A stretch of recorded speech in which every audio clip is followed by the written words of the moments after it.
এটা ইয়ামানের ভাষা ভাবে তো কথা বলতে হবে। ইয়ামানের মেহমান আমাকে বলতেছে নাম কাহা গয়া, মিনিটে শেষ করে দিন। নাম কাহা গয়া, হাতুরা এখন নাম কাহা গয়া। আমার নাম তো বাংলাতেই বলছি, আমার নাম শেখ সাইদুদ্দিন। আচ্ছা আচ্ছা আচ্ছা रब की हमार अल्लाह के रब है, दीन को इस्लाम के रब हमार अल्लाह, दीन हमार इस्लाम, रब हमार अल्लाह। हमार नबी मोहम्मद हुजूर पाक सल्लल्लाहु अलैहि वसल्लम, रसूल सल्लल्लाहु अलैहि वसल्लम, रब हमार अल्लाह, दीन हमार इस्लाम। हमार नबी मोहम्मद हुजूर पाक सल्लल्लाहु अलैहि वसल्लम, उसके हिम्मत करने वाला कि उसके मेरे मंगी लिए, इसके लिए मेरे सच्चे आदमी को बाना लो अल्लाह को भाई,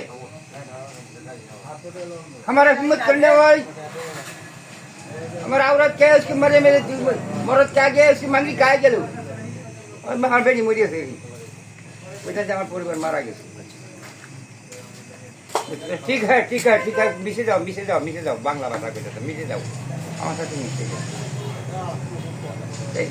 ইয়ামানের মানুষ আছে ইয়ামান শহরে, ইয়েমেন থেকে আসছে, আরে চিল্লাতে আসছিল। হ্যাঁ, চিল্লাতে আসছে। আচ্ছা আলহামদুলিল্লাহ। তারপর ওরা বাংলা বুঝে না, হ্যাঁ, উর্দু বুঝে। হ্যাঁ, আপনি এর সাথে উর্দুতে কথা বলছেন। উর্দুতে কি বলছি। কি কথাগুলি হয়েছিল? এই যে বলছি বললাম রব আমার আল্লাহ, दीन আমার ইসলাম, हमारे नबी मोहम्मद रसूल हुजूर पाक सल्लल्लाहु अलैहि वसल्लम। और कुछ नहीं बताया? उसके दिन का दिन इस्लाम के ऐसे मंगनी नहीं, अल्लाह की हिम्मत करने वाला उसके मेरे अल्लाह अब है, हमें हिम्मत करने वाला ही उसके मेरे इन मंगनी नहीं, उसके लकड़ा गई उसके मेरा औरत क्या हुई है दिन मरद के अच्छा मैं आदि का बुला भैया मुझे हमारे को जैसा ठीक है ठीक है ठीक है पीछे दो तरह सोया तो लगा